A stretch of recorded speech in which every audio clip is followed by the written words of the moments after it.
진행할게요.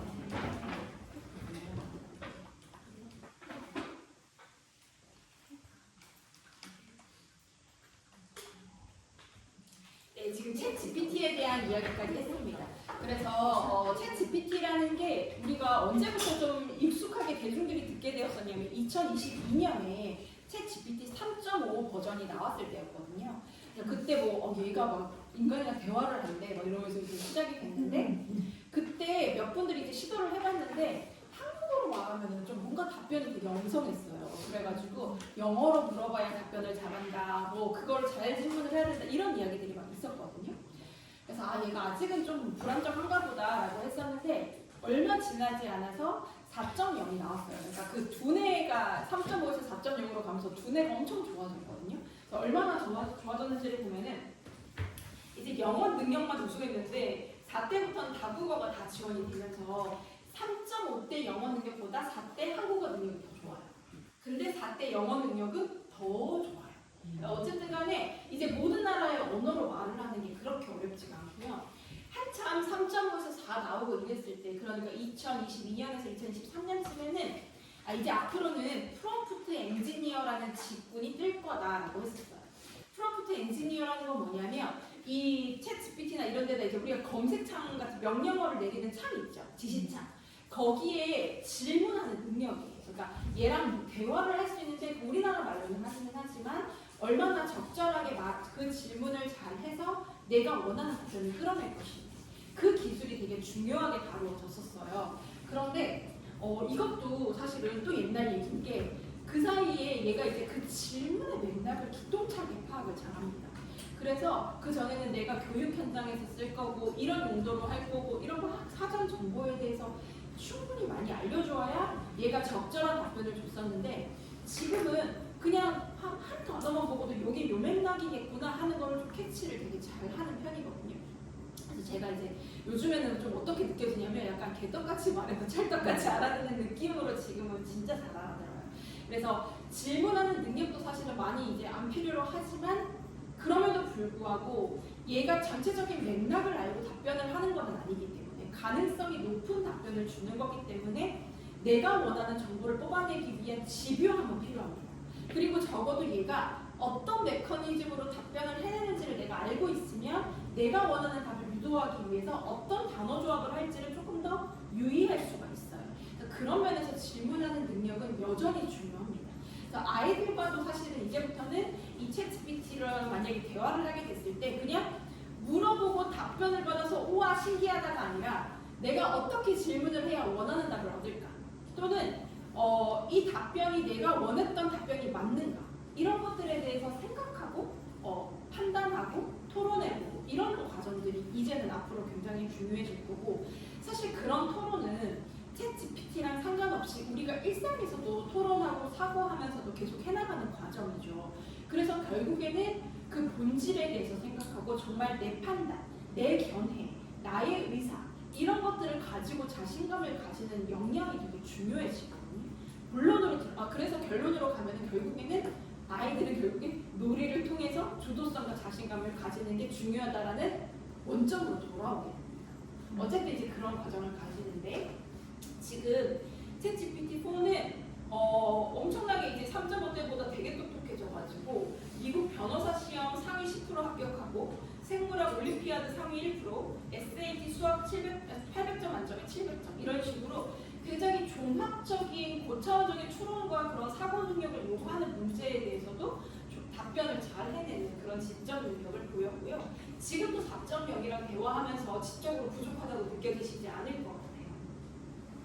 그래서 처음에는 얘가 그래도 인간의 언어를 사용하기는 하지만 텍스트였어요. 그러니까 문자 언어를 중심으로 사용을 하고 있었는데 작년 5월에 나온 기사인데 이제 얘가 뭘 하냐면 카메라를 비치면 보고서 판단을 하고 그리고 내가 말로 하는 거를 듣고 또는 얘도 마찬가지로 답변을 말로 해줄 수가 있는 거예요. 그래서 혹시 지금 여러분들 나 챗 GPT랑 음성 언어로 대화를 한다 하시는 분 한번 손 들어볼까요? 네. 저는 대단하다고 생각합니다. 왜냐면은 저는 아직도 너무 어색해요. 얘랑 음성으로 대화하기에는. 근데 이거를 사실 그 얼리 어댑터라고 하죠. 이런 신기술에 대해서 되게 열린 마음으로 빨리 적용을 하는 세대가 사실 젊으면 젊을수록 지금 하시는 젊으신 분들. 네, 근데 이제 그 저희 아이들은 정말 딱 말로 하는 기능이 나오자마자 말로 해요. 네, 거리낌이 없습니다. 그거 왜 말로 할 수 있는데 굳이 쓰고 있지? 이렇게 생각을 하더라고요. 그래서 그럴 정도로 지금 다 말로 하는데 처음에는 이게 굉장히 정말 신기한 시점이었거든요. 그때 당시에 뉴스 한번 볼게요. 챗GPT로 인공지능 열풍을 일으킨 오픈 AI가 새 모델을 내놨습니다. 사용 편의성을 크게 높였다고 합니다. 이번 모델은 보고, 듣고, 말하는 능력이 있어서 키보드 없이 마치 사람과 대화하듯이 쓸 수 있다고 설명했습니다. 뉴욕 박일준 특파원입니다. 한 남성이 휴대전화에 담긴 AI와 대화합니다. Hey, how's it going? Hey there, it's going great. How about you? 오픈 AI가 새로 출시한 GPT-4O라는 AI 모델입니다. 기존 GPT는 주로 문자를 통해 질문과 답변이 오갔는데 음성으로 대화를 주고받는 겁니다. 카메라에 담긴 모습을 보고 상황을 추론하기도 합니다. With those lights, truck notes, and possibly a mic, it seems like you might be gearing up to shoot a video, or maybe live stream. 다른 시연에선 다른 GPT로부터 들은 상황을 반영해 곧바로 노래를 부릅니다. In a room with a stylish view, a person stood and sleek like you. 이렇게 질문에 곧바로 대답하는 시간은 평균 320ml초로 인간의 응답 시간과 비슷하다고 오픈 AI는 설명했습니다. 답 제공 중에 끼어들어도 대화가 계속 이어질 뿐 아니라 50개 언어에 대한 챗GPT의 품질과 속도가 향상됐다고도 밝혔습니다. They've gotten pretty good, but this is the first time that we are really making. 그래서 이제 뭐가 되냐면 이탈리아어 쓰는 사람이랑 프랑스어 쓰는 사람이 도시에 앉아서 얘를 가운데 두고서 이제 대화가 이제 핑퐁으로 가능한 거죠. 번역해달라. 이제 말하고 하죠. 이렇게 동시 통역을 하면서 동시 통역까지는 아니고 시차가 약간 있지만 그런 식으로 이제 하는 것까지 가능하다라고 말한 게 작년이었거든요. 근데 지금은 이제 음성 언어를 사용하는 게 훨씬 더 많이 익숙해진 것 같아요. 그리고 이거 어떤 것까지 하냐면 제가 이제 프리랜서로 저도 이제 이렇게 막 여러 가지 일을 자유롭게 하게 된 지가 작년부터였어요. 근데 제가 딱 이제 그래서 이 챗GPT나 이런 AI 기능이 없었다라면 저는 지금 아마 이 모든 것들을 할 수 없었을 텐데 제가 사실은 뭐 연구소라고는 하지만 그냥 저 혼자서 개인 사업자인 거거든요.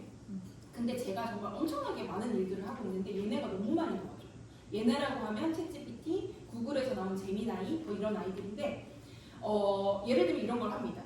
이제 회사에서 연수원에서 저에게 의뢰를 했어요. 그 부모님과 아이가 오은영 선생님이 하시듯이 놀이를 이제 하는 모습을 15분 동안 영상을 찍어요. 그리고 나서 이제 그거를 저에게 보내줍니다. 그러면 제가 그거를 15분짜리 영상을 보고 부모와 아이의 상호작용에 대한 관찰을 가지고 어떤 놀이 코칭 보고서를 만듭니다. 한 두세 쪽짜리 보고서를 만들고 그 두 부모가 그 아이와 부모님이 기질 검사까지 해요. 그래서 이제 그 전문 기질 검사 이제 해석해주는 기관과 연계해서 그 기질에 대한 분석 정보까지 같이 종합적으로 받은 다음에 제가 이제 그 부모님을 만나서 면담을 해드리는 거를 제가 한 15팀을 했었어요. 그 요번 여름 가을 동안에. 근데 이제 그게 시간적으로도 너무 오래 걸리는 일이고 사실 분석하는 게 너무 힘들잖아요. 근데 그 초반 작업을 AI가 하는 거죠. 그래서 그거는 챗GPT는 15분짜리를 못 보고요. 제미나이를 통해서 했거든요. 나중에 제가 소개를 해드릴 겁니다. 그래서 제미나이를 통해서 이제 그 15분짜리 영상을 집어넣고 내가 써야 되는 보고서 서식을 집어넣고 하나 내가 이제 제가 직접 그 보고서를 만들었던 샘플까지 집어넣어요. 그래서 내가 이런 샘플로 이런 식으로 만드는데 이 아이의 영상에 대해서도 이런 식으로 네가 정보를 분석해봐 라고 해서 주는 거예요. 그러면 마찬가지입니다. 얘가 주는데 얼핏 보면 완벽하거든요. 근데 자세히 보면은 영상에 있지 않은 말이 있다거나 또는 앞에 했던 말이 반복된다고 하는 오류들이 사실은 제법 있어요. 아직은. 그래서 챗GPT 답변도 마찬가지인데요. 이렇게 단어들의 조합들이 막 있어서 그럴싸해 보이고 어느 정도 그 전체적인 틀은 맞추지만 세부적으로 완성도가 높지는 않기 때문에 그런 것들은 제가 다시 교차 검증을 하지만 그럼에도 불구하고 초반 작업을 그렇게 해주는 게 시간 단축이 어마무시하게 되죠.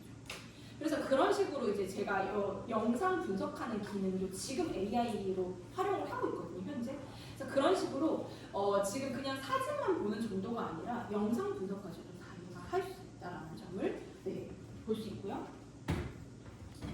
이게 말이 된다라는 거를 5월에 이거 같은 뉴스가 나오면서 선생님들이 딱 처음 드셨던 생각이 말이 되면 이제 애들이랑도 쓸 수 있겠네? 였어요. 왜냐하면 그 전까지는 텍스트로 대화를 해야 되기 때문에 현장에서 이제 아이들이 사실 글씨를 안다라는 전제를 깔고 있지 않잖아요. 그리고 그렇기 때문에 챗GPT를 직접적으로 아이들과 쓰기는 어렵다라고 생각을 해왔었는데 이게 언어로 소통이 되면 할 수 있겠네? 라는 생각이 먼저 든 거죠.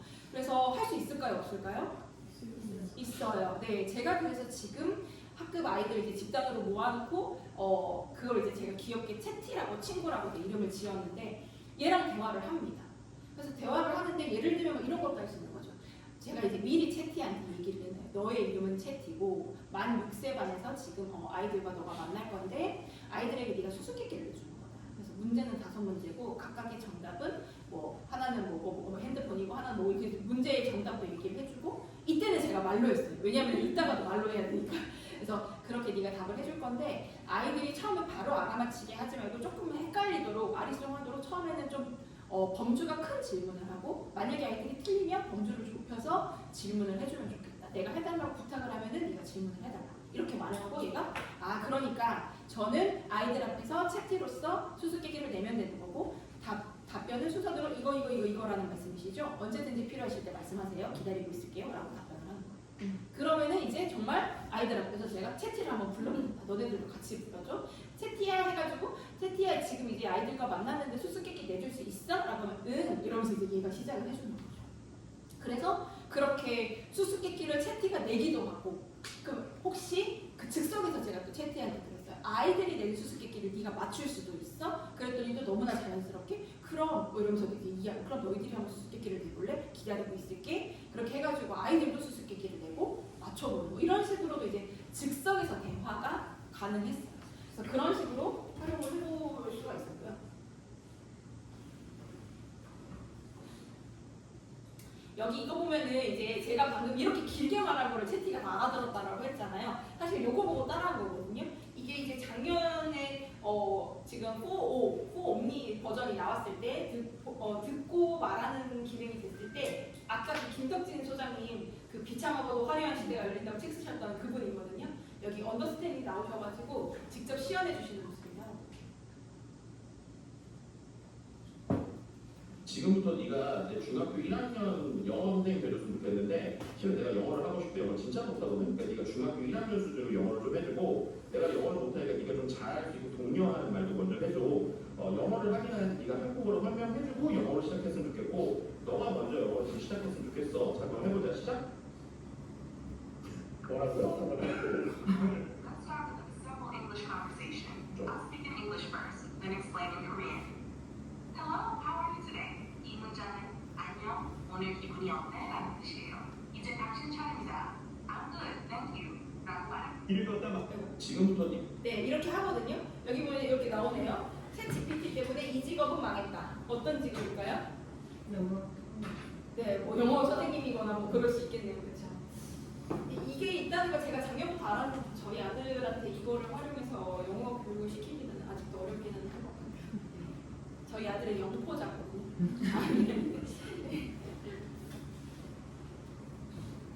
네, 어쨌든 이렇게 활용되는 모습을 볼 수 있습니다.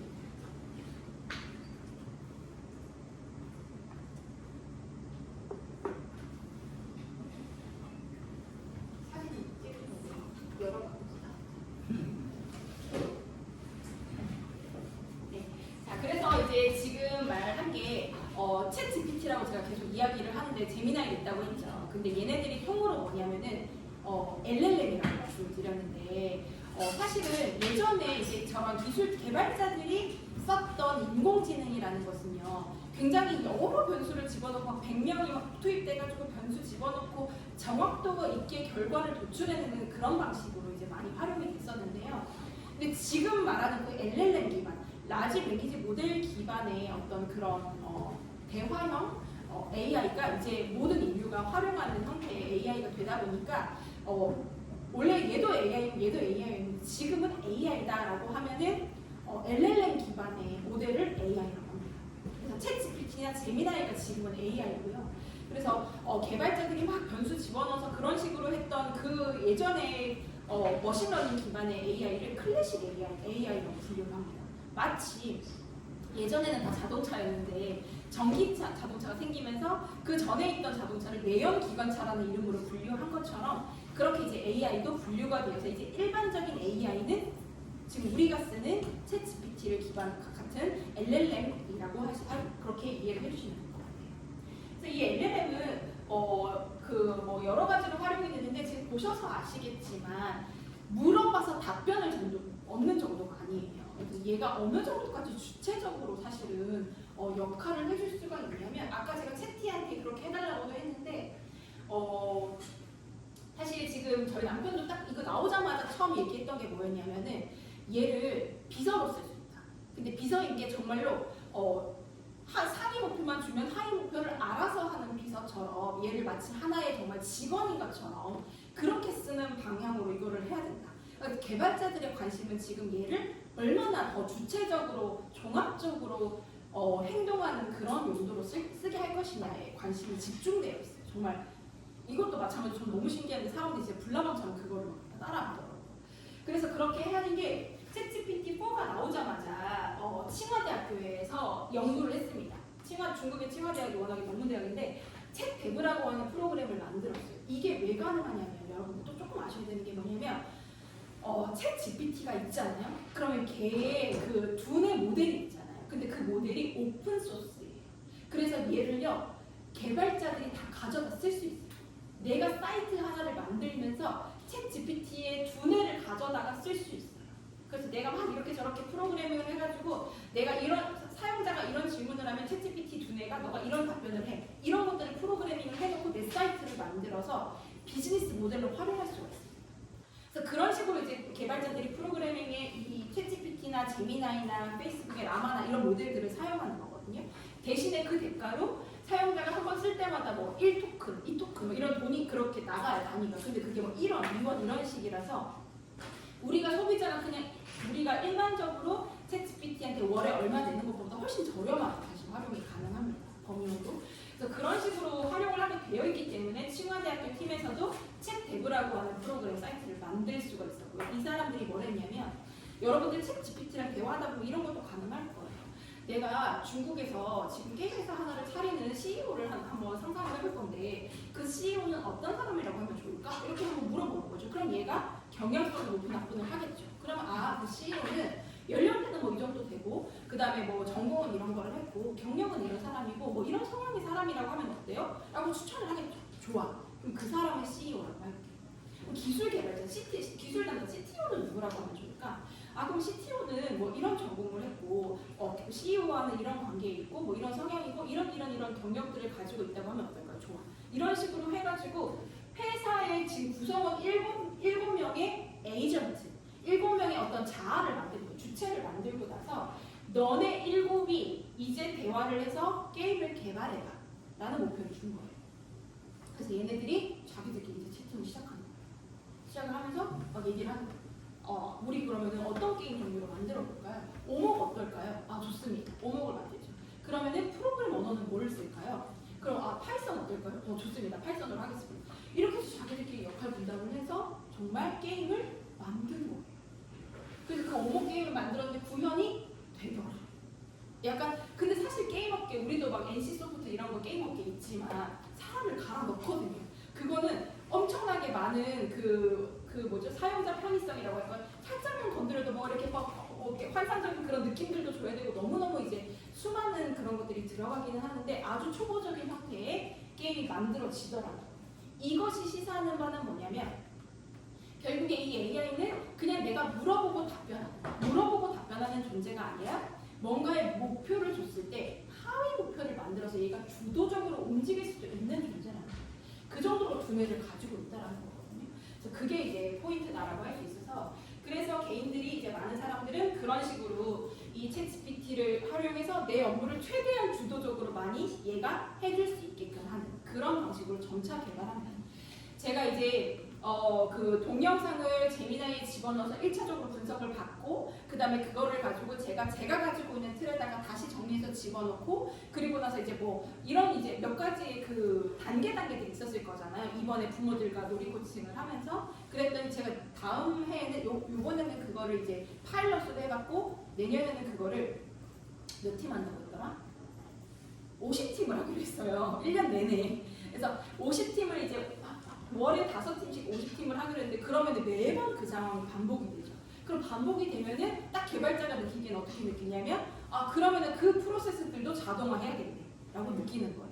그러면 딱 영상이 오자마자 제미나이가 분석하고 네 보고서에 그 틀에 맞게 들어가고 그러니까 그렇게 이제 핑퐁을 하는 그 모든 과정들을 다시 프로그래밍해서 자동화해야 되겠네 라고 말을 하더라고요. 그러니까 그런 방식으로 이거를 업무를 계속 효율화시키고 단축시키고 그렇게 하면은 제가 계속 반복적으로 기계적으로 하던 그러니까 이게 뭐죠?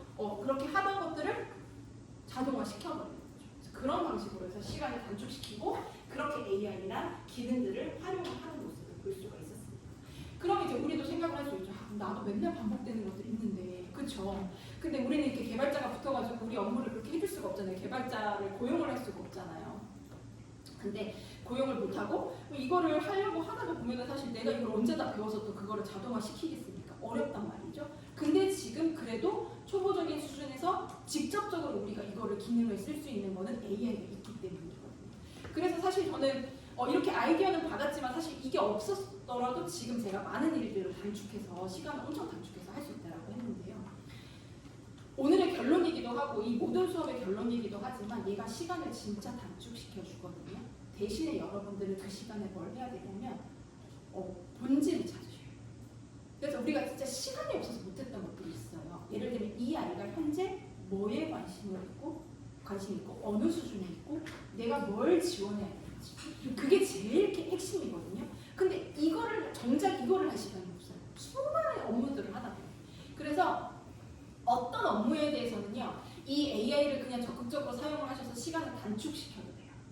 근데 진짜 중요한 업무는 사실 이거거든요. 왜냐하면 이게 돼야 부모님한테 내가 떳떳하게 말도 할 수 있고요. 우리 아이를 정말로 그거를 발전시켜 줄 수도 있어요. 근데 솔직히 말하면 내가 이 아이를 봤다고 해서 이 아이에 대해서 해석하고 평가하고 지원 전략을 세우는 게 맞을지 안 맞을지 자신이 없잖아요. 내 스스로 내 머리에서 이게 그럼 또 나는 책을 봐야 되는데 뭔 책을 어디서부터 어떻게 봐야 되는지 또 모르겠단 말이죠. 차라리 그런 거를 AI랑 응용을 해보고 그래서 내가 적절하다고 생각되는 그 어떤 여러 가지 제안 중에서 한 제안을 채택을 해서 내가 시도해보고 평가해보고 다시 또 수정해보고 그러는 과정을 오히려 하시면은 여러분의 업무 역량, 교사로서의 전문성을 끌어올리실 수가 있는 거거든요. 그래서 그렇게 다른 일을 하면서 단축시키는 시간을 여러분들이 정말 본질적인 교사로서의 전문성을 높이는 일에 이거를 활용을 하시게 되면은요, 진짜 이 AI가 여러분들의 교사로서의 영향을 키워주게 되는 거거든요. 그래서 그런 방식으로 우리가 접근을 해볼 수가 있습니다. 여기 보면은요, 그럼에도 불구하고 얘가 가지는 오류는 명확합니다. 얘는 답변에 책임을 지지 않아요. 진짜 똑똑하고 전 세계의 모든 정보들을 다 알고 있어서요. 우리가 질문의 수준을 높일수록 날카롭게 질문하면 할수록 얘는 정말 더 놀라운 답변을 뽑아냅니다. 그럼에도 불구하고요, 얘는 그 답변에 책임을 지지 않고요. 그거를 최종적으로 확인하고 컨펌하는 건 무조건 인간이에요. 얘는 비서라고 생각을 하셔야 되지 우리의 상사거나 선생님이라고 생각을 하시면 절대 안 됩니다. 절대. 그래서 지금 여기 보시면 이게 유명한 사례인데요. 조선왕조실록에 기록된 세종대왕의 맹프로 전직 사건에 대해 알려줘라고 했어요. 무슨 말도 안 되는 질문을 했습니다. 그랬더니 얘가 이제 그러는 거예요. 얼핏 보면은 정말 다 뻔뻔하게 이렇게 말을 잘 썼거든요. 그래서 보면은 세종대왕의 맹프로 전직 사건은 역사서적인 조선왕조실록에 기록된 일화로 15세기 조선시대 세종대왕이 새로 개발한 훈민정음의 초고를 작성하던 중 문서 작성 중단에 대한 담당자에게 분노하여 맥북 프로와 함께 그를 방으로 던진 사건입니다. 무슨 말입니까? 전혀 모르겠죠. 네, 그래서 보면은 조선왕조실록 세종대왕으로 했더니 얼핏 그래서 15세기 조선시대 훈민정음 이런 식으로 말을 확률이 높은 그 말과 연계되는 말을 갖다 붙여서 말을 이어냈어요. 근데 자세히 보면은 얘도 이 질문에 대해서 답할 준비가 전혀 되어 있지 않았죠. 그럼 모르면 모른다라고 하면 되는데 모른다라고 안 하고 가장 가능성이 높은 답변이 된다. 그래서 이렇게 말도 안 되는 답변이 나오는데 문제는 뭐냐면 우리는 지금 15세기와 맥북 프로가 전혀 다른 시대라는 걸 알기 때문에 무슨 말도 안 되는 소리야 라고 하면서 속지 않아요. 그런데 우리가 그 정보를 안 가지고 있으면요 속아요. 네, 정말 그럴싸하게 말을 해도 되게 속습니다. 그게 문제예요. 그래서 항상 사람들이 그 뭐 지금 카이스트의 뭐 이 AI 개발하는 전문가 이런 누구든지 간에 꼭 반드시 하는 말이 뭐냐면 내가 판단할 수 있는 분야에 대해서 쓰라고 해요. 내가 판단도 못할 거면은 이거를 쓰면 안 된다는 뜻이에요. 그래서 제가 학생들에게 되게 주의를 시키는 게 뭐냐면요. 학생들은 아직 현장에 대해서 보지도 못했고 지금 이제 그거를 다져나가는 시기인데 이때 AI를 활용해서 답변을 얻으면요. 내가 정말 마치 유능해진 것 같은 기분이 듭니다. 갑자기 답변을 막 다 받으니까요. 그걸로 그냥 과제는 사실 낼 수 있거든요. 교수님을 속일 수도 있어요. 얼마 전에 지금 고대와 연대에서 지금 그거를 가지고 해가지고 난리가 났잖아요. 근데 그것도 사실은 다 속일 수 있어요. 근데 문제는 뭐냐면은 그렇게 해서 그거를 속이려고 대학을 다니는 게 아닌 게 이제 대학생의 본질이라는 걸 알아야 된다고. 우리도 마찬가지예요. 교사도 아이들 관찰 기록을 집어넣기만 아니 관찰 기록도 필요 없어요. 사진만 집어넣어도요. 그 관찰 서식에 맞춰서요 다 해줍니다. 그러면 우리 관찰 기록 다 만들 수 있거든요. 우리가 근데 교사를 평가 인증 받으려고 합니까? 그게 아니라는 거죠. 우리는 그 자료를 채우려고 교사를 하고 관찰을 하는 게 아니라 이 아이를 정말 이해하려고 관찰을 하는 게 포인트죠.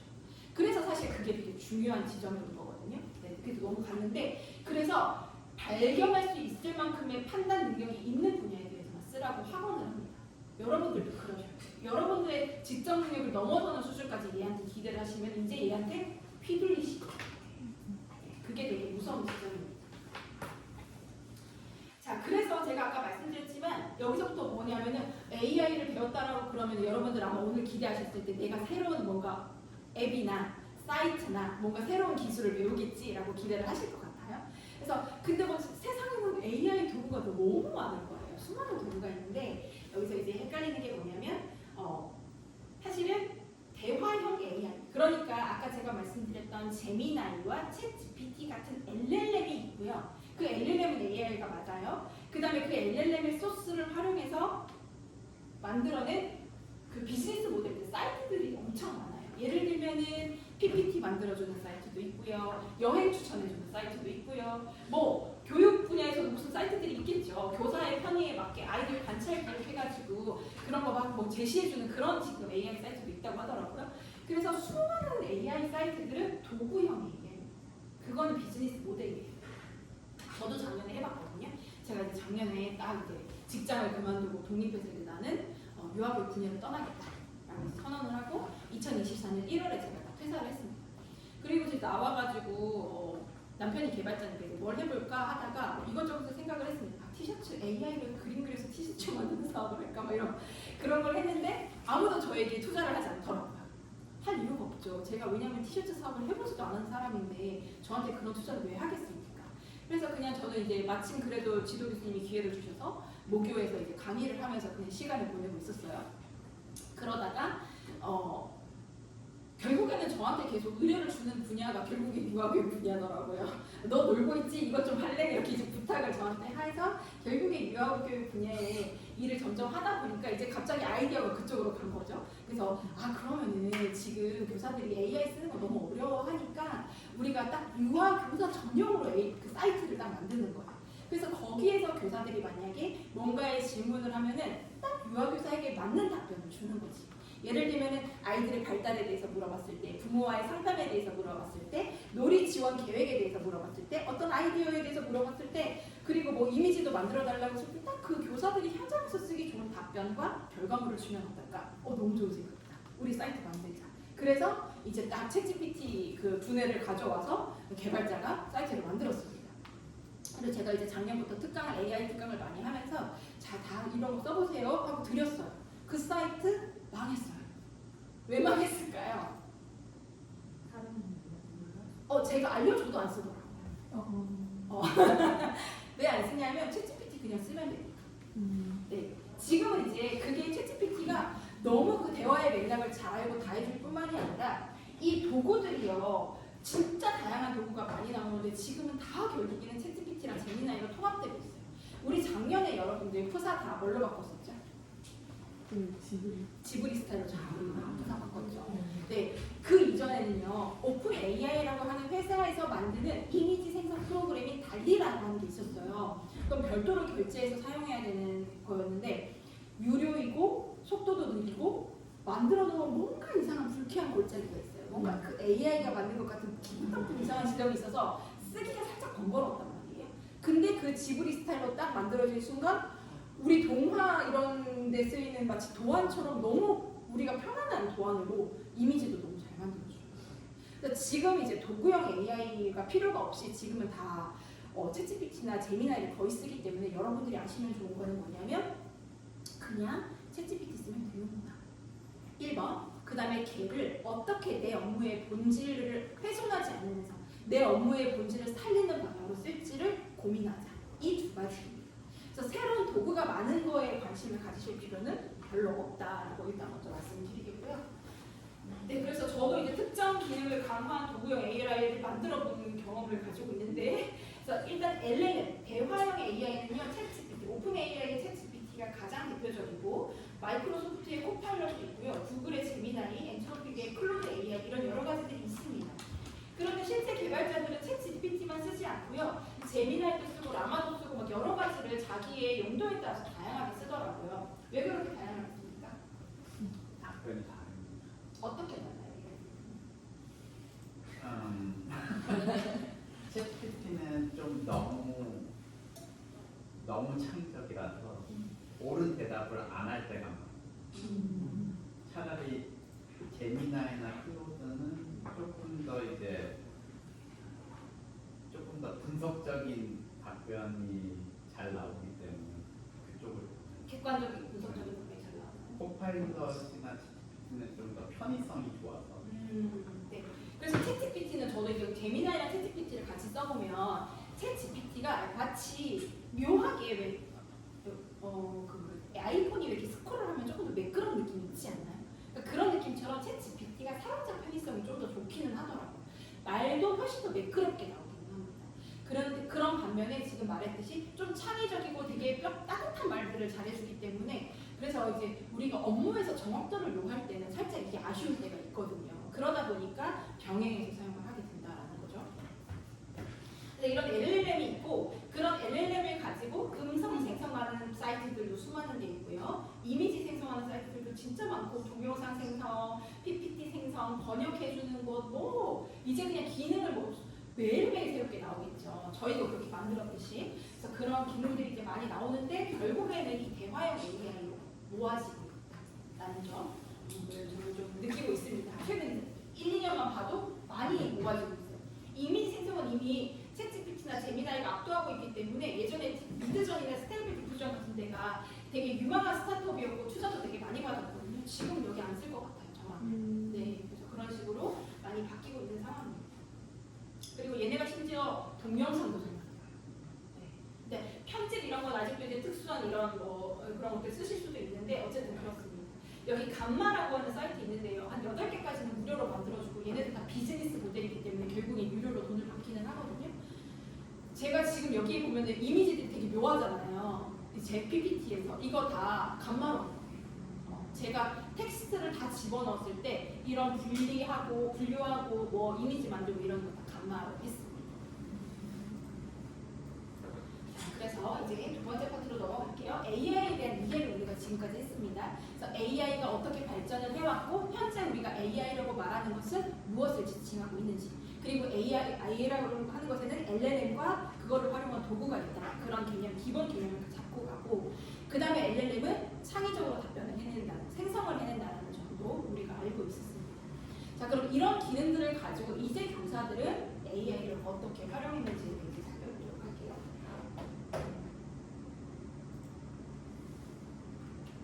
혹시 피곤하시나요? 괜찮으세요? 네. 자, 한 30분 더 하고 우리 이제 점심시간 가질 거니까 네, 하도록 하겠습니다. 지금 아시다시피 한국에서도 새로운 이제 정부가 들어서면서부터도 이제 계속 AI 하죠. 그 전 정권도 그렇고 그 전전 정권도 그렇고 AI 말 안 한 적이 없습니다. 지금 계속 AI 중심으로 이제 하고 있는 중입니다. 그런데 이제 제가 그래서 저는 아이코리아라는 곳과 이제 함께 요거를 연구를 진행을 했었고요. 아이코리아 혹시 아시나요? 어떻게 아세요? 아 맞아요. 네. 그래서 그 예전 이름은 한국 어린이 무경이라고 80년대 제 생일과 같은 이제 그 생일의 날이 생년월일이 같은 오래된 회사고요. 이제 근데 여기서 이제 부속 유치원이 있고 그 다음에 여기서 위탁 운영하는 그 구립 어린이집이 있어요. 그래서 그 두 군데에 있는 선생님들, 원장님과 뭐 원감 선생님 뭐 이런 분들 이제 자원을 받았습니다. 그래서 지금 여기 연령대, 학력, 교직 경력 이런 것들이 지금 보입니다. 그래서 주로 사용하는 건 대단한 게 아니라 챗 GPT를 그냥 다 사용했다고 보시면 되고요. 캔바나 그 다음에 저기 누구예요? 미리 캔버스 이런 거 여러분들도 많이 사용하시죠. 이미지 만드실 때.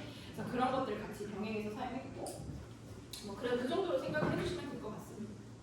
근데 사실은 이제 연차가 많으실수록 고민을 하세요. 이 수업 시간에 디지털 기기 활용해도 되나? 이게 이제 너무 걱정이신 거죠. 말씀드렸듯이 감각 운동기의 아이들인데 이거를 태블릿 같은 거를 보면서 뭔가를 학습한다는 게 이제 조금 걱정스럽고 나는 이제 그렇게 일단 배우지 않았기 때문에 그런 방식이 괜찮을지에 대해서 일단 잘 모르겠는데 또 한편으로는 뭐냐면 요즘 여러분들 느끼시죠? 진짜 저출산이라고 지금 뭐예요? 기관들마다 다 생존 전쟁 아닙니까? 지금 원화모집 엄청 힘들 지금 원화모집 시즌이죠. 이제 너무 힘드실 텐데 그러면 그럴수록 우리가 아이들에게 더 도움이 되어라고 홍보를 해야 되잖아요. 근데 그럴 때 뭔가 이제 이 부모님들에게 우리가 뒤처지지 않아요라고 뭔가를 보여주고 싶은 것 중에 하나가 AI 뭐 이런 디지털적으로 우리가 그래도 많이 준비가 되어 있다. 우리 아이들을 미래 세대에 뭐 적응을 시킬 수 있다. 이런 담론을 사용을 하실 거잖아요. 그래서 그런 면에서 우리가 또 아예 이거를 외면할 수도 없을 것 같고 내가 어떻게 해야 될지 좀 고민이 많이 되더라라는 말씀을 하셨어요. 또 이제 한 단만 내려와도 원장님으로부터만 벗어나도 딱 첫 질문에 이제 그겁니다. 바빠 죽겠는데 이것까지 해야 되나? 라는 생각도 사실 든다라고 하셨어요. 네. 너무 동의하시죠? 너무 바쁜데 사실 뭐 새로운 기술 언제 적용해 봅니까? 그래서 보면은 놀이 중심으로 이제 바뀌면서 더더군다나 나는 이제 이게 놀이 중심으로 바뀌는 게 AI랑 똑같아요. 제 생각에는 뭐냐면은 안 하자 치면 아무것도 안 하고 하자 치면 끝도 없는 게 놀이 중심인 것 같고 AI도 얘를 가지고 내가 정말 잘 쓰자고 하면 내 노력이 더 들어가는 것 같고 또 얘를 그냥 별로 무책임하게 쓰자면 그냥 그대로 가져서 쓰면 될 것 같고 이게 이제 되게 여러 가지 어려움을 주는 지점인 것 같고 지금의 철학적 흐름이 그런 것 같습니다. 그러니까 이렇게 정말 점점 더 자유분방해지고 뭔가 그동안의 절차적 지식이나 절대적인 지식이라는 개념을 조금 이제 벗어나는 그런 사회적인 흐름인 거라고 생각하거든요. 그럴 때일수록 결국에는 누가 살아남는다라고 할 수 있냐면 본질에 대한 힘을 가진 사람이 살아남는 건 명확해지는 것 같아요. 그래서 어쨌든 그래서 이제 너무 바쁜데 이런 와중에 이 AI를 적용하는 게 현장에서의 교사의 업무에 과연 얼마나 도움이 될 것인지 나는 잘 모르겠었고 그리고 놀이에서 또 이걸 또 어떻게 적용해야 되는지에 대해서도 감이 없다. 근데 너무 당연한 말이에요. 왜냐하면 우리는 이런 걸 듣지도 배우지도 못했기 때문입니다. 그래서 제가 이제 연구 초기 알려드렸죠. 매체랑 도구. 그런데 막상 어떻게 사용해야 될지 막막한 마음이 들었고 고민이 많이 되더라라는 말씀을 하셨습니다. 또 사실 근데 이런 거는요 누구일수록 더 고민을 하냐면요 모범생일수록 더 고민이 더 이게 어렵습니다. 왜냐하면 주어진 틀이 있어야지 안심을 하는 저희 첫째 아들이 그렇거든요. 틀이 딱 있고 지금 뭐 해야지 안심을 하는데 자유롭게 해봐 이러면은 어떻게 해야 될지 모르는지 우리가 근데 한국인으로서 사실 항상 1학년 때부터 교육받는 게 뭐예요? 선생님 말씀 잘 듣고 와 이렇게 교육받잖아요. 시험 만점 맞아야 되고 근데 그 교육이 너무 익숙하거든요. 네 생각을 존중받을 수 있어. 다양한 생각이 필요해. 이런 이야기 들은 적 없잖아요. 그러니까 사실 우리가 되게 막막하기는 하거든요. 어쨌든 그런 과정을 거쳐서 교사까지 된 우리니까 얼마나 우리가 참 틀에 박혀 있겠습니까? 사실은 그렇다라고 생각을 할 수 있습니다. 또 이런 분도 있었어요. 챗GPT 3.5 때 써보셨던 분인데 내가 너무 관심이 생겨서 처음에 나왔을 때 바로 써봤는데 어느 정도 오류가 있고 그렇게 신뢰할 만하지 않더라. 기대할 만한 수학은 없더라라고 이렇게 판단을 하신 분도 계십니다. 네, 그럴 수 있습니다. 지금도 마찬가지예요. 저희 아빠가 어제는 저한테 와가지고 저한테 알려달라고 굽신거리셨지만 불과 몇 달 전만 해도 걔는 모른다. 이제 본인은 뭐 공부하시냐면 저희 아버지는 이제 동양 철학 공부하시거든요. 그래서 약간 유학자예요. 그래서 사서상용 이런 거 공부하신단 말이에요. 근데 그거는 챗GPT는 그런 거에 대해서 한자는 모르더라 이렇게 무시를 하시더라고요. 그래서 모른다라는 제가 이제 뭐라고 말씀드려요. 저도 처음에는 그럴 수 있겠다 생각을 했거든요. 지금은 뭐냐면 얘가 모르네 그럼 사용하지 말아야지라고 해버리면 그냥 그것까지가 본인의 한계예요. 그럼에도 불구하고 얘한테서부터 살살 긁어내서 다 내가 원하는 정보를 뽑아내는 거지 그게 이제 내 몫인 거예요. 그렇게 생각을 해야 되는 상황입니다. 지금은. 어떤 선생님은 이제 이분은 주임 선생님이셨어요. 그래가지고 안내문이나 교육자료 같은 거 만들 때 약간 정보를 막 급하게 찾거나 적절한 문구 찾을 때 이런 데 좀 도움을 많이 받았다라고 하셨고 심지어 부모용 자료 같은 거 왜 카드뉴스나 이번에 우리가 이런 놀이 했어요 이런 거 많이 결과물 냈잖아요. 지금 여러분 그런 거 하실 때 캔바 같은 걸로 이제 예쁘게 많이 만드실 텐데 뭐 동영상 자료 편집한다거나 이미지 만들거나 할 때 이제 AI 자료 같은 것들도 많이 활용을 하게 되더라라고 이렇게 하셨습니다. 얘가 아까 그 최대천 교수님이 문과생이다라고 말씀을 드렸잖아요. 그래서 그런 것처럼 문구 만들어내는 거 진짜 잘하잖아요. 써보셨나요 한 번씩? 네, 5월에 시작하는 인상형 이런 거지 엄청 잘 만들어내거든요. 간단하게는 그런 것들조차도 이제 활용이 가능하더라. 네, 그래서 이제 제가 프롬프트 엔지니어가 굉장히 중요하다는 말씀을 계속 드렸는데 지금은 웬만큼 질문하면 답변을 잘 하기는 하지만 조금 더 세부적으로 들어가서 내가 원하는 전문적인 답변을 끌어내고 싶으면은 그래도 구체화해서 질문을 하는 것이 필요하기는 합니다. 그래서 지금 내가 어떤 맥락, 얘가 만약에 질문을 너무 답변을 두루뭉실하게 한다라고 느껴지셨다라면 그 질문의 맥락, 내가 지금 어떤 상황에서 이걸 쓰고 싶은지, 그 다음에 너가 어떤 기준으로 답변을 해줬으면 좋겠는지를 알려주면은 훨씬 더 답변을 잘 받아요. 예를 들면은 내가 지금 이 보고서를 쓰고 싶어. 그러면은 그 보고서의 서식을 얘한테 파일로 그 첨부를 해주는 거예요. 그래서 파일을 첨부를 해주면 내가 지금 첨부한 이 보고서 안에 요 주제로 내가 내용을 쓸 거거든. 네가 초안 좀 작성해 줄래? 이렇게 할 수 있는 거예요. 그래서 그런 식으로 내가 원하는 답변을 뭘로 받고 싶은지를 조금 제시를 해주는 게 좋습니다. 예를 들면은 우리 반에 오늘 우리 아이가 이거 가지고 놀았거든. 이런 놀이를 했는데 내가 어떻게 지원해줘야 될지 모르겠어. 혹시 어떤 놀이를 지원해주면 좋을지 5가지 정도 제시해 줄래? 이렇게 이제 정확하게 물어보면 얘가 5가지로 주겠죠. 혹은 우리 반 아이들은 이런 놀이를 좋아하는 성향이 있고 그 전에 이런 놀이를 해왔었어. 그러면은 이어서 지금 오늘 내가 이걸 했는데 내가 뭐 하면 좋을까?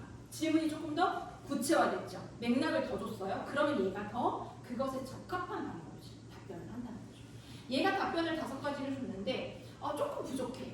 근데 그 중에 너가 말한 그 2가지는 우리 반에서 못하는 종류야. 그러니까 너가 지금 실외 놀이 준 거는 일단 제외하고 실내 놀이 기준으로 다시 제안해줘. 뭐 이런 식으로 조금 더 집요하게 그 답변을 받아내면은 내가 원하는 것에 더 가까워질 수가 있다고 볼 수 있습니다. 그래서 첫 번째로는 얘가 세상에 난 지 아직 얼마 되지 않았어요. 너무너무 천재이기는 한데 8살 천재라고 생각을 해야 된다. 그렇기 때문에 질문이 구체적일수록 답변이 좋아지는 건 맞습니다. 그 다음에는 질문하는 맥락, 배경, 정보 혹은 답변의 예시를 제공을 함으로써 내가 원하는 답변을 더 손쉽게 끌어낼 수 있습니다. 그리고 이건 맞는지 모르겠는데 적절한 예의를 갖춰주라는 게 있었어요. 근데 정말 우연인지 모르겠는데 한 2번인가 3번인가 봤거든요. 약간 욕하니까 갑자기 답변을 멈추는 경우라든가 그 다음에 너 모르면 모른다고 해줄래? 이렇게 말했더니 갑자기 버벅거리면서 오류가 난다거나 이런 우연이죠. 그걸 어떻게 생각하세요? 프로그램 베이스. 뭔가 그런 욕설이나 이런 것에 대해서는 이렇게 답변이 안 나오게요? 우연이 아니죠. 네, 그래서 하여튼 책에도 그렇게 나옵니다. 적절한 예의를 갖춰서 질문을 하는 게 좋겠다라는 게 있고요. 그 다음에 반드시 알아야 되는 것은 경향성에 따라서 가능성이 높은 답변을 주는 것이기 때문에 정확한 출처가 필요한 경우에는 반드시 검증해야 된다는 거 꼭 중요합니다. 자, 그럼 교사들은 업무에 다 쓸 수 있습니다. 그래서 제가 한번 모아봤더니 결국 이 교사들은 계획할 때도 써봤고요. 그 다음에 놀이평가하거나 아이들 평가할 때도 써봤고요. 학부모용 자료 만들 때도 쓰셨고 행사 진행할 때 오늘 이번에 무슨 활동할까 이런 거 할 때도 써봤고요. 뭐 보고서 작성하거나 행정 업무 같은 거 할 때도 쓰셨어요. 당연히 우리가 얘가 문과생이라고 했잖아요. 교육 분야에서는 거의 다 언어 중심으로 우리 모든 작업들이 이루어지죠. 그러다 보니까 사실 다 보시면은요, 이 선생님은 처음에 약간 당황하셨던 게 뭐냐면 이제 야심차게 아이들 앞에서 장미에 가시가 있는 이유가 뭘까라고 질문을 딱 했는데 너무 전문적인 답변이 나온 거예요. 그래서 이 아이한테 맞는 답변이 맥락에서 나오지 않아서 약간 아이들이랑 바로 쓰기에 좀 당황을 하신 거예요. 그래서 이렇게 이제 물어보신 거예요. 맥락을 이어야 되는구나. 너는 6살인 거야. 장미에 가시가 있는 이유가 뭘까? 이렇게. 근데 뭐 이렇게 아니면 이거 질문은 조금 이상하긴 한데 예를 들면은 장미에 가시가 있는 이유에 대해서 만 4세 아이들에게 설명을 하면 어떻게 설명할 수 있을까? 뭐 이렇게 물어보면 되겠죠. 그래서 그런 식으로 내가 이 답변을 어디에 활용하고 싶은지에 대해서 맥락을 조금 더 줘서 적절한 답변을 받아낼 수가 있는 거죠. 여기도 마찬가지죠. 태양에 빛이 나는 이유를 6, 7세 아이들이 알기 쉽게 설명해줘 라고 물어보는 거죠. 그러면 이 답변을 그냥 그대로 아이들한테 읽으라고 하겠다는 게 아니라 우리가 다음날 어떤 아이들과 이 놀이랑 관련해서 간단한 그래도 개념을 설명해주고 싶거나 혹은 그런 개념을 아이들이 자연스럽게 익혀가도록 도와주고 놀이를 통해서 익혀가도록 도와주고 싶을 때 적어도 내가 그 개념을 어떤 식으로 설명할지를 가지고 있으면 도움이 되잖아요. 그럴 때 충분히 참고할 수 있죠. 우리가 예를 들면 보육 프로그램이나 아니면 뭐 누리과정 교사형 지도서 다 뒤져서 보는 게 너무 힘드니까 이런 식으로 정보를 얻어보면 손쉽게 얻을 수 있겠죠. 다만 그럼에도 불구하고 이 정보 중에서 어떤 것은 아이들한테 적합할 수도 있고 어떤 것은 적합하지 않을 수도 있겠죠. 결국에 이 말 중에서 어떤 말을 채택해서 활용할지는 내가 결정할 수 있겠죠. 여기 보시면 학급에서 이제 만 3세 학급이었는데 달팽이를 키운 거예요. 그래가지고 달팽이에 대한 동화를 들어보고 싶었어요. 그래서 제 챗GPT한테 물어봤습니다. 달팽이가 등장하는 동화를 알려줘라고 했더니 달팽이가 등장하는 동화 중 하나로 프랑스 동화작가 샤를 페로의 이야기인 달팽이와 기미가 있습니다. 이렇게 하는데 좀 어려운 것 같은 거예요. 그래서 유치원생에게 더 적합한 동화는 없을까라고 했더니 그러면 달팽이의 모험이라는 동화를 알려줬어요. 그래서 괜찮네. 그럼 이 동화 혹시 작가는 누구야? 라고 했더니 이 동화는 내가 직접 창작한 이야기로 특정 작가가 존재하지 않습니다. 유치원생에게 적합한 달팽이의 모험 이야기를 원하셨기 때문에 간단한 줄거리를 만들어드린 것입니다. 네. 어떤 느낌이 드시나요? 창의적이에요. 창의적이다. 또 배신감 이런 느낌도 드시죠. 뭐야 이게 또 그럴싸하게 또 이렇게 만드는 거야? 이렇게 생각이 드시잖아요. 그렇죠? 네. 여러분도 같은 생각을 선생님이 하셨어요. 그래서 역시 챗GPT가 알려준 정보가 과연 정확한 정보인지 다시 확인해봐야 되는 번거로움이 있더라. 내가 물어봤더니 자기가 만들었다 그래서 깜짝 놀랐다 이렇게 하셨어요. 근데 지금 생각해보니까 걔가 알려준 그 줄거리 내용으로 교사가 그냥 간단하게 동화를 만들어서 썼어도 되지 않았을까라는 생각이 든다는 거예요. 여러분들은 어떻게 하시겠어요? 써도 될 것 같죠? 네. 대신에 마찬가지로 최종 판단은 내가 하는 거죠. 그 동화를 그대로 쓰기 어려우면은 근데 내가 그거를 막 수정하기가 또 어려울 수 있잖아요. 그러면 얘한테 그래 줄거리는 좋아. 그런데 그 대화를 조금 더 단순화시켜줄 수 있어? 등장인물의 숫자를 줄여줄 수 있어? 아니면 이걸 조금 더 간략하게 만들어줄 수 있어? 라고 부탁해서 수정을 할 수도 있는 거죠. 그렇게 해서 내가 나한테 맞게 만들어서 쓰시면 되는 거죠. 꼭 특정 동화 작가가 만든 이야기를 쓸 필요는 없죠. 내가 판단만 할 수 있으면. 그래서 그런 식으로 이제는 선생님의 생각이 바뀌어가는 모습을 볼 수가 있습니다. 아까 그 원어민 선생님 직업 잃는 소리 들으셨고 이번에는 누가 직업 잃는 소리가 들리나요? 네, 작가님들. 근데 모르겠습니다. 사실 음악도 지금 AI가 엄청 잘 만들어주거든요. 그래서 이게 이제 결국에는 누가 살아남을까 했을 때 진짜 결국에는 우리가 이렇게 몸으로 떼어야 되는 유아교사만 살아남는다고 하더라고요. 간호사랑 유아교사 살아남는다고 그러는데 뭐 어쨌든 간에 이렇게 지금 다 대체가 된다고는 하는데 정작 그 분야에 있는 사람들, 그 분야에서 어느 정도 궤도 이상의 수준에 있는 사람들의 말씀을 들어보면은 흉내는 내지만 그러니까 중간 이하 중저가 정도의 뭔가는 만들어내지만 그 이상의 인간이 만들어낸 그 고차원적인 거는 못 따라온다라고 다 말씀을 하세요. 그래서 저도 이제 아까 말씀드렸지만 동영상 얘가 분석을 그럴싸하게 해내지만 제가 눈에 봤을 때는 그 중에 3분의 1은 다 덜어낼 말들이고 쓸데없는 말들이 한 반 이상은 되기는 하거든요. 그러니까 그런 식으로 아직까지 정교하지는 않지만 근데 이럴 수는 있잖아요. 나는 그냥 매장에서 그 분위기만 낼 거고 음악을 틀어야 되는데 지금 저작권 때문에 틀지도 못하겠는데 그냥 AI가 적당하게 신나고 그냥 세련된 음악 만들어주면 그런 느낌으로 만들어주면 그냥 나는 그거 쓸 건데 그러면은 시장이 있겠죠. 그러니까 지금부터는 이제 양극화가 되겠죠. 그렇게 질적으로 좋은 음악을 소비하는 층에서의 니즈가 있을 거고 그냥 나는 범용으로 쓸래 하는 니즈가 있겠죠. 그게 이제 구분이 되기 때문에 결국에 그 중간에서 애매한 사람들은 살아남기가 어려워지겠죠. 극작가도 마찬가지고 누구든지 마찬가지고. 자, 이거 보고 제가 이거 대학의 교수님들한테 강의해드린 적이 있는데 교수님들이 뭐 이러셨거든요. 이거 보면은 당연한 얘기입니다. 지금 보면 이제 놀랄 것도 없습니다. 자, 아이들이 빛을 활용한 놀이를 하고 있는데 목표를 작성하고 싶다. 활동 계획과 목표를 작성할 건데 개정 유리 과정 영역별 목표를 바탕으로 지식 기술 태도 측면에서 작성해 줍니다. 그냥 작성 다 줍니다. 네, 너무 놀랍죠? 그런데 네, 이거 작성하기 진짜 귀찮잖아요. 이거 찾아보기도 너무 어렵고 말 만들기 어렵단 말이에요. 그런데 실제로 써보시면은 얘가 어떤 한계가 있을까요? 딱 맞지가 않아요. 당연히. 왜냐하면 우리 반의 그 놀이 맥락을 얘가 정확하게 빛을 활용한 놀이 그 한마디 가지고 얘가 지금 이거를 다 그럴싸하게 만들어내기는 했지만 우리 반에서 실제로 아이들이 경험하는 목표, 그 놀이와 딱 똑같냐면 그건 아닌 거예요. 그럼 여러분들이 이제 뭘 하시냐면 두 가지 선택이 있습니다. 얘가 만들어주는 초안을 가지고 내가 직접 수정을 하든지 얘한테 수정해달라고 집요하게 계속 부탁을 하든지 두 가지 방법이 있는데 그 두 가지가 다 싫다. 나는 그냥 직접 쓰는 게 낫다 하는 결론이 날 수도 있는 거죠. 그래서 이제 여기서부터는 어떻게 쓰는지가 갈릴 겁니다.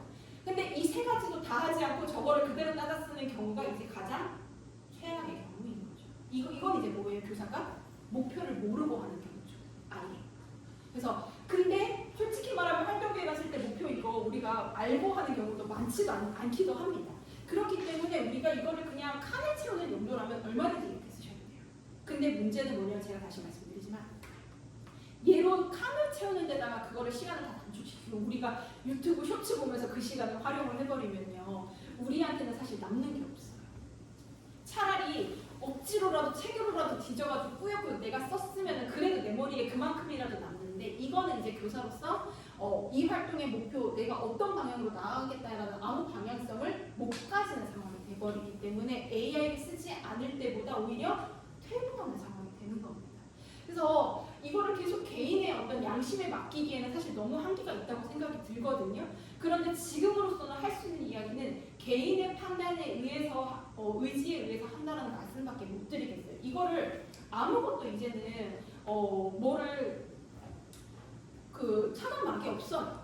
여러분들 지금 아까 뭐 연대 고대 얘기했지만요. 그러면은요 그것도 숨길 수 있는 AI가 또 나옵니다. 걔를 그렇게 안 들키고 할 수 있는 방법 당연히 나오거든요. 그런 프로그램 개발 안 하겠습니까? 이거 계속 그러면 그거를 잡아내려고 하고 숨기려고 하고 잡아내려고 숨겨 이거 의미가 없어요. 결국에는 어떻게 해야 되냐면 쓰는데 너희들이 어떤 방향으로 쓰는지를 결정해. 차라리 그렇게 가야 돼요. 여러분들도 마찬가지인데요. 이걸 참여했었던 6명 중에서 그러면 앞으로도 업무에 이거 계속 쓰실 건가요? 라고 여쭤봤을 때 쓰겠습니다 하는 사람 0명이에요. 아무도 안 써요. 왜냐하면요. 첫 번째로 가장 많이 하셨던 말씀은요. 이거 이렇게 얘가 다 해주니까 내가 생각을 스스로 안 하는 것 같아요. 그게 너무 불안해진다 라는 말씀도 하셨고 두 번째로는요. 솔직히 제 눈치가 온 것 같아요. 그 원장님들이 막 이러면서 경험을 하는 모습을 보니까 저 더 못 쓰겠는 거예요. 뉴스에 막 컨닝했다고 나오지 뭐 이러니까 이런 거 쓰는 사람들은 다 되게 막 뭔가 책임이 없는 사람인가 이런 느낌이 들게끔 하는 사회적 분위기, 특히 기성세대들이 이제 그런 인식을 많이 가지게 되는데 문제는 뭐냐면요. 여러분들은 그래도 불안해서 안 쓰신다 치더라도요. 새롭게 올라오는 신입 선생님들이 안 쓰겠냐는 거예요. 이렇게 시간 단축시켜주는데 왜 안 써요? 제가 아까 서두에 말씀드렸죠. 이거 그래서 우리는 이렇게 써도 되나 안 되나 생각하면서 안 쓰면은 그냥 우리만 뒤처지면 끝인 거예요. 그래서 물론 여러분들이 교사를 하면서 이게 뒤처진다 안 뒤처진다가 크게 두드러지지 않으실 수도 있는데요. 1년만 딱 제대로 해보세요. 차이 나요. 여러분들이 진짜로 이 아이를요. 관찰을 했고 이 아이를 이해를 했어요. 그리고 이 아이에 대한 그 평가를 가지고 내가 이제 정말 잘 그거를 가지고 부모와 상담을 해서 교육활동을 했어요. 1년만 딱 가보세요. 전문성 엄청 올라와 있어요. 그거는 여러분들이 지금은 상상이 안 되실 수도 있는데 1년만 딱 해보시면 완전 다른 방향으로 나오거든요. 그래서 지금 AI를 여러분들이 활용하는 방향에 대해서 정말 마음을 먹으시고 이제 그거는 내가 개인적으로 운동을 하듯이 티가 안 나더라도 지금부터는 여러분들이 방향을 잡으시는 거예요. 그렇게 해서 1년을 딱 가보시면요. 제 말씀이 정말 거짓말이 아니신지 바로 느껴지실 거예요. 부모님들 반응부터가 다를 거예요. 그분이 선생님이 내 아이를 알고 있다 모르고 있다를 바로 정말 기똥차게 알아차리시거든요. 그래서 그런 것들에서부터 이게 모든 것이 달라지기 때문에 이렇게 초안을 만들어주는 거는 그럼에도 불구하고 저는 도움이 된다고 생각합니다. 이런 단어들의 조합을 줬기 때문에 그 다음이 있을 수 있거든요. 그래서 시간 단축은 저는 개인적으로 된다고 생각하거든요. 그래서 쓰시되 아까 말했던 그 3가지 중에서 이제 판단을 해서 쓰시면 되지 않을까 싶습니다. 여러분 혹시 의견 있으실까요? 보시면서 어떠세요? AI를 챗GPT를 활용하는 게 굉장히 획기적이고 좋은 그런 환경을 만드는 건 사실이고 이제 활용을 잘 하고 있는데 뭔가 제 자신이 생각해야 돼야 될 어떤 연구하고 노력하고 생각하고 이렇게 찾아보는 그런 것들이 감퇴하는 능력이 조금 생기는 것 같아요.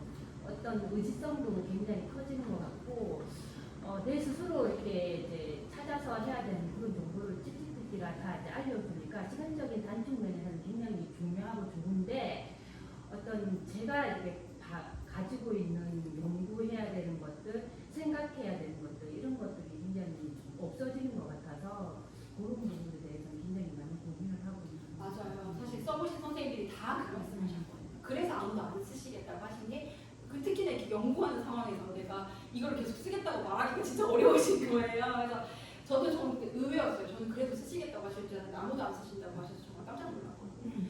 근데 저는 씁니다. 그리고 이게 뭐냐면요, 여러분 생각보다 생각 많이 해야 돼요.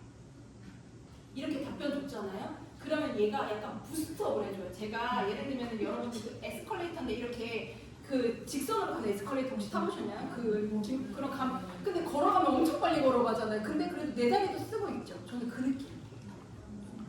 네. 그래서 말씀하셨듯이 정말 사실은 처음에는 되게 두려울 수 있는데 그래서 제가 지금 개인의 의지에 맡길 수밖에 없는 게 너무 한계라고 생각은 하지만 그럼에도 불구하고 그렇게 노력을 하시면서 쓰실 때요. 이게 진짜 내가 정말 우리 반 아이들한테 도움이 되는 방향으로 쓰겠다라고만 결정하시면 돼요. 나머지는 다 부수적이에요. 내가 우리 반 아이들한테 이게 도움이 돼? 라는 생각으로만 쓰시면 내가 시간을 단축해서 우리 반 아이들한테 도움이 될까? 내가 이걸 요구해서 정보를 얻은 게 도움이 될까? 라고 생각하시면서 한번 써보시면요. 저는 이게 완전 부스트라고 생각하거든요. 그래서 아까 말씀드렸듯이 영상을 그렇게 얘가 한번 쫙 초안을 써주는 게 분명히 내가 다시 봐야 됨에도 불구하고 얘가 그 시간을 제가 봤을 때는요. 진짜 한 20시간을 단축시켜준 것 같아요. 그 15명에 대해서. 그럼 저는 진짜 20시간이라고 하면요. 하루에 여러분들 집중해서 일할 수 있는 시간이 얼마나 되세요? 그렇게 안 많아요. 그러면 정말 거의 한 2주, 3주치의 분량을 감소시켜준 거거든요.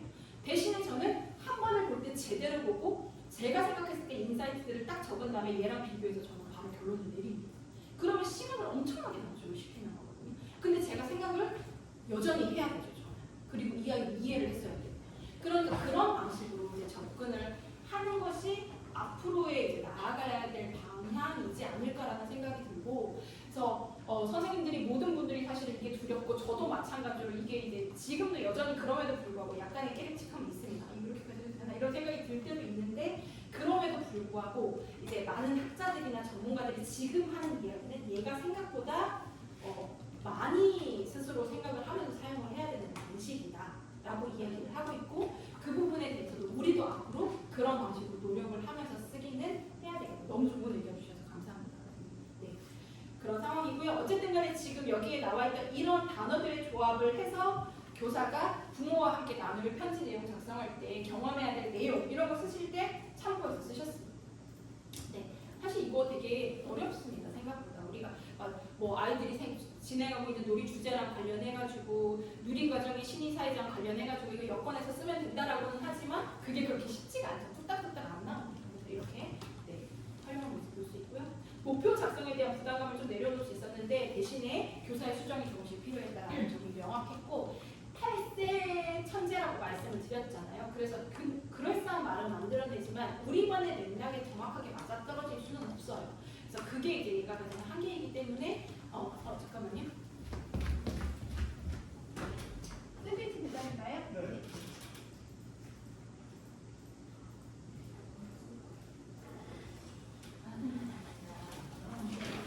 감사합니다. 굳이 안 찍히셔가지고. 네? 안 찍히셔가지고. 호수를 안 찍으셨어요? 네네. 지금 진짜? 네. 일단은 가게에서는 5층이라니까 네. 제대로 올라왔죠. 이거 여기 이름이 있지 않나요? 실기가긴 한데 보통 이게 혹시 위에 보고서 있어요. 네. 제가 여기 그 실습실이라고 그렇게 적어놨어요. 그게 아니에요. 그게 없었어요. 아마 사람들 깜빡하는 거. 그러셨나 보다. 누락됐나 봐요. 감사합니다. 열심히 왔네요. 네, 그래서 이제 결국에는 얘를 그대로 쓸 거라고 기대를 하시지 않으시면은 우리가 생각을 해야 될 수밖에 없을 것 같습니다. 이런 것도 있어요. 만약에 빛과 재활용품을 활용해서 놀이를 해보고 싶어요. 근데 아이디어 좀 너가 줄래? 라고 이제 부탁을 하는 거죠. 그래서 지금 보면은 그럼 얼마든지요. 이러면서 하나, 둘, 셋, 넷, 5가지 아이디어 이렇게 줬어요. 그래서 여러 가지 아이디어를 줬으니까 이 중에서 제가 아까 말씀드렸듯이 빼고 또 취하면서 이제 조절을 하실 수가 있겠죠. 그래서 그런 걸 가지고 실제 놀이를 하신 사진을 이렇게 주셨습니다. 네. 평가도 마찬가지입니다. 평가도요 정말 뚝딱 나와요. 이거 제가 작년에 같이 쓴 책인데요. 영유아 에듀테크에서 제가 AI 파트를 썼거든요. 근데 여기서 이거 저희 딸인데 제가 여기에 실었어요. 저희 딸인데 4세 유아의 활동 장면을 좀 간략한 일화 기록을 작성해줘라고 한마디를 딱 남겨봤거든요. 그랬더니 관찰 내용, 해석 및 평가 딱딱 나옵니다. 네, 아까 말씀드렸듯이 정말 그럴싸하게 잘 나와요. 근데 이제 이거를 이렇게 해서 칸을 채우고 끝나면 사실 정말 아무 의미가 없다는 말씀 다시 드리고 얘가 이렇게 초안을 작성해줬을 때 이제 읽어보는 거죠. 세부적으로 읽어보고 얘 말이 맞는 부분이 있고 조금 애매한 부분이 있잖아요. 그런 부분만 바꾸시면 되죠. 그러면 이제 내가 이 아이에 대해서 어쨌든 간에 해석을 한 거죠. 그리고 만약에 이것에 대해서 평가를 한다 아니면 지원 전략을 짜는 것도 마찬가지로 물어볼 수 있어요. 근데 그것에 대해서도 전혀 엉뚱한 소리일 수도 있고 아주 도움이 되는 소리일 수도 있죠. 근데 도움이 되는지 엉뚱한지를 누가 알아야 돼요? 알아요. 제가 알아야 되는 거죠. 그래서 그런 방식으로 사용을 하시면은 얘한테 이제 어떤 많은 도움을 얻으면서도 내가 이거를 본질을 놓치지 않고 가실 수가 있는 거다. 제가 다음 주에는 여러분들이랑 뭘 해볼 거냐면요. 아이를 뭘 관찰하고 이 아이들의 수준을 어떻게 파악하고 그래서 이 아이를 어떻게 지원할 것인지에 대해서 본질적인 내용을 먼저 알려드릴 거예요. 그래서 그 내용을 들으신 다음에 그거를 AI랑 해보시는 연습을 할 거거든요. 그래서 여러분들이 이번 시간과 다음 시간에 그렇게 연습을 하셔서 정말 교사로서 유능해지셨으면 좋겠다라는 마음입니다. 네. 점심 드시고 싶죠? 네, 잠깐만 이거 언제 끝나나요? 일단 조금만 더 해도 되나요? 네, 여기 보시면은 아이들에 대해서 관찰 기록한 거 두서없이 기록한 걸 쭉 집어넣었습니다. 그랬을 때 그걸 가지고 평가적인 언어로 이렇게 매끄럽게 정리해주는 모습도 볼 수 있어요. 그럼 이것도 마찬가지죠. 정리를 매끄럽게 해줬으니까 훨씬 더 도움이 됐고 대신에 이 내용에 오류가 없었는지 제가 확인을 해야 되겠죠. 오류거나 혹은 더 첨부하고 싶은 내용이 있으면은 다시 한 번 더 수정해달라고 할 수도 있겠죠. 이게 이제 딱 보면서 저는 어떨 때 도움이 되겠다 생각했냐면 초등학교에 생활기록부 보내잖아요. 이럴 때 막 세 줄 요약해야 되는데 그거 진짜 쓰기 어렵잖아요. 그래서 그런 거 하실 때도 오늘 시간 단축을 좀 시켜주고 도움이 되지 않을까라는 생각을 했습니다.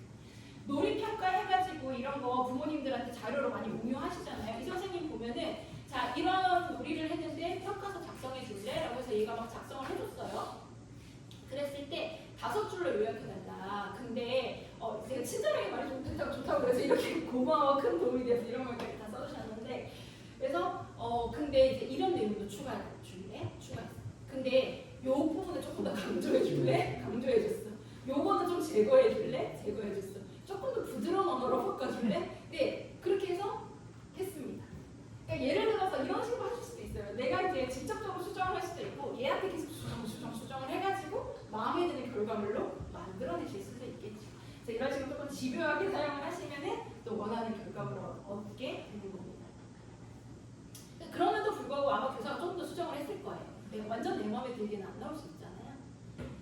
그래서 어떤 놀이가 이루어졌고 놀이에 대한 평가서를 작성해달라고 했을 때 굉장히 전문적인 여기 상황에 맞는 평가가 있어서 좋았다 이렇게 했는데 이거 저희가 만든 사이트에서 사용해 보시는 거였거든요. 그래서 제가 교사에게 맞게 이제 전문적인 어휘를 해달라고 해가지고 조금 더 그런 평가가 나왔다고 하는데 지금 챗GPT도 충분히 합니다. 당연히. 그래서 나는 교사로서 지금 놀이 평가를 할 거다. 라는 말만 붙여주셔도 훨씬 더 그렇게 나오고요. 한 번 답변이 나왔을 때 조금 부족하다 생각이 되면 조금 더 전문적인 어투로 해줄래? 라고 하면 또 그렇게 나올 수 있고 부모한테 갈 수 있도록 조금 쉬운 용어로 바꿔줄래? 라고 하면 또 그렇게 바꿔줄 겁니다. 그래서 이렇게